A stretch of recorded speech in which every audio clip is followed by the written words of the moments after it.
Assalamualaikum dan selamat sejahtera. Anda bersama saya, Salwati Sofian, untuk Buletin MSN edisi ke-30. Sebelum itu, mari kita saksikan rangkuman aktiviti sukan sepanjang minggu ini. Satu bengkel persediaan pelan periodisasi dan takwim Paralimpik 2023 anjuran bahagian Paralimpik MSN telah diadakan di Dewan Bankwit Kasar 4 melibatkan pemegang-pemegang taruh terdiri daripada Majlis Paralimpik Malaysia, Persatuan Sukan Kebangsaan dan Institut Sukan Negara. Bengkel yang berlangsung selama 2 hari dari 22 hingga 23 November itu antara lain membincangkan perancangan dan pelan periodisasi program bagi persediaan atlet para ke arah tamasya dan kejohanan penting yang bakal berlangsung untuk tahun 2023. Sesi penutup bengkel tersebut telah disempurnakan oleh Yang Berbahagia Dato' Ahmad Syapawi Ismail, Ketua Pengarah Majlis Sukan Negara.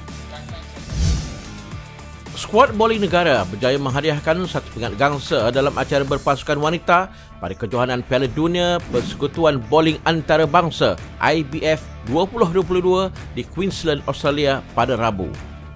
Kuartet Malaysia yang terdiri daripada Esther Chia, Sin Lee Jane, Siti Sapiah, Amirah Abdul Rahman dan Natasha Roslan mengharungi 5 perlawanan yang sengit apabila menang perlawanan pertama, kedua dan kelima untuk mengatasi pasukan Amerika Syarikat dengan kemenangan 3-2.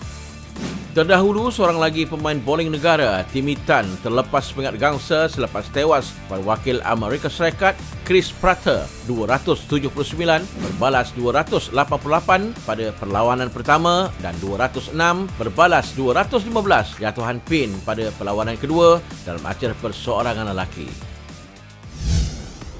Mesyuarat Perwakilan Atlet bilangan 2 bagi tahun 2022 telah diadakan pada Rabu dengan kehadiran wakil-wakil atlet dari 15 jenis sukan. Mesyuarat yang dipengerusikan Pengarah Bahagian Atlet Encik Jeffrey Ngadirin antara lain telah membentangkan status pelaksanaan program persediaan atlet tahun 2022-2023, pembentangan program MES serta maklum balas daripada Jawatankuasa Perwakilan Atlet. Pengerusi mesyuarat turut memberikan ucapan tahniah kepada semua atlet yang telah mengharumkan nama negara pada tamasya sukan SEA dan Commonwealth yang lalu dan berharap prestasi serta fokus atlet dapat ditingkatkan bagi menghadapi tamasya sukan SEA Kemboja dan sukan Asia Hanzhou 2023 serta kelayakan sukan Olimpik Paris 2024. Turut hadir pada mesyuarat tersebut Ketua Cawangan Kerjaya Atlet Puan Shalin Zulkifli dan pegawai-pegawai bahagian atlet Majlis Sukan Negara. Dalam pada itu bertempat di Hotel Pearl Kuala Lumpur, Sekretariat Program Pembangunan Hoki Negara NHDP dengan kerjasama Majlis Sukan Negara dan Konfederasi Hoki Malaysia telah melancarkan logo rasmi kejohanan Minarwan Cup 2022. Nama kejohanan ini diambil bersempena dengan nama legenda hoki negara Datuk Minarwan Nawawi yang akan bermula pada 26 November hingga 2 Disember 2022 di Stadium Hoki Nasional Bukit Jalil. Pelancaran logo kejohanan ini telah disempurnakan Ketua Pengarah Majlis Sukan Negara Datuk Ahmad Syapawi Ismail. Sebanyak 8 pasukan kategori lelaki bawah 17 tahun dan 7 pasukan kategori wanita bawah 14 tahun akan menyertai kejohanan yang diadakan buat julung kalinya.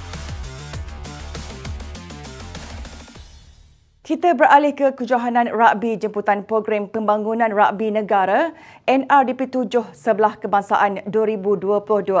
Sekolah Sukan Malaysia Pahang A bangkit dari ketinggalan menewaskan Selangor 17-12 untuk menguasai final kategori bawah 16 tahun. Manakala Johor berada dalam kelas tersendiri mengungguli kategori bawah 18 tahun dengan kemenangan 14-0 ke atas Kuala Lumpur.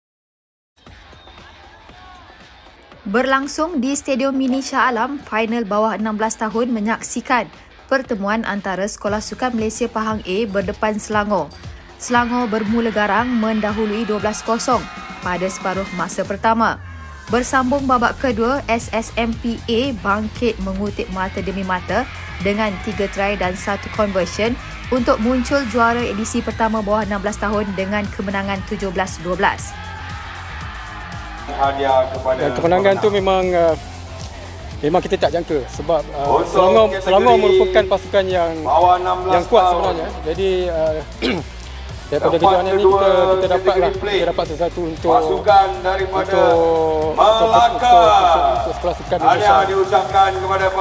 Perlawanan seterusnya menyaksikan pertemuan antara Johor dan Kuala Lumpur bagi merebut gelaran juara kategori bawah 18 tahun.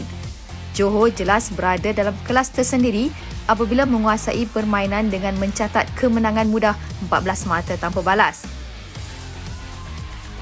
Kemenangan mudah ke ataupun macam mana? Memang masa kita orang ni satu grup dalam masa first round, memang kat asalnya kita kalah dengan dia. Tapi saya cakap dengan budak saya, kita main habis-habisan lah.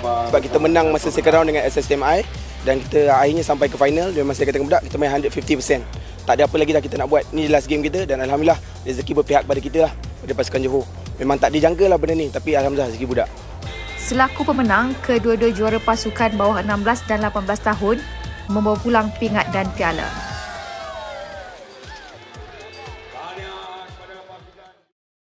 Ungkapan jangan cepat mengalah dan berusaha sehabis baik mungkin kedengaran biasa-biasa sahaja.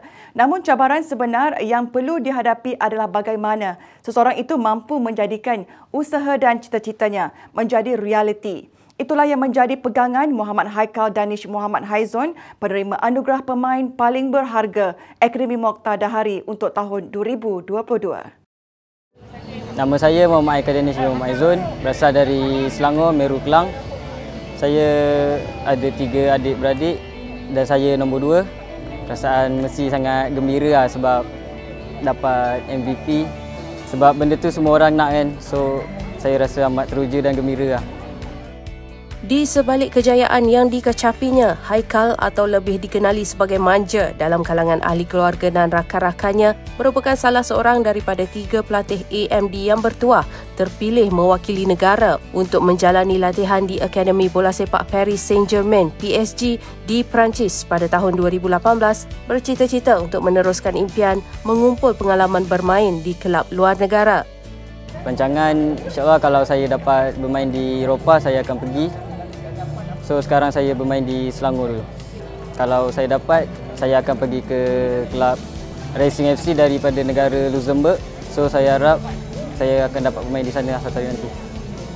Haikal yang ditemui ketika majlis graduasi AMD 2022 di Gambang Pahang pada 21 November menyatakan segala usahanya tidak menjadi jika tiada sokongan padu daripada rakan sepasukan, jurulatih serta ahli keluarganya.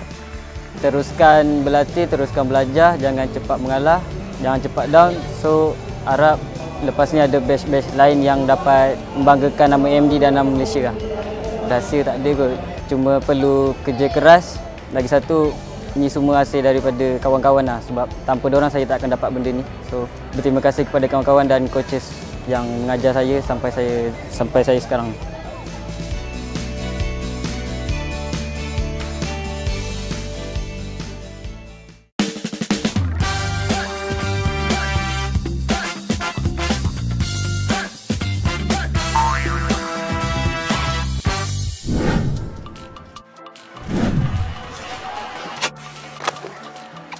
Jangan lupa, 55 Aziz Kota bersama saya, Muhammad Noor Fizik Razak, atlet sepak takraw negara. Kual tu biasa mula daripada ayah saya lah. Ayah saya memang seorang pemain sepak takraw kan. Jadi adik saya pun masa kecil pun ikut-ikut dia pergi main takraw.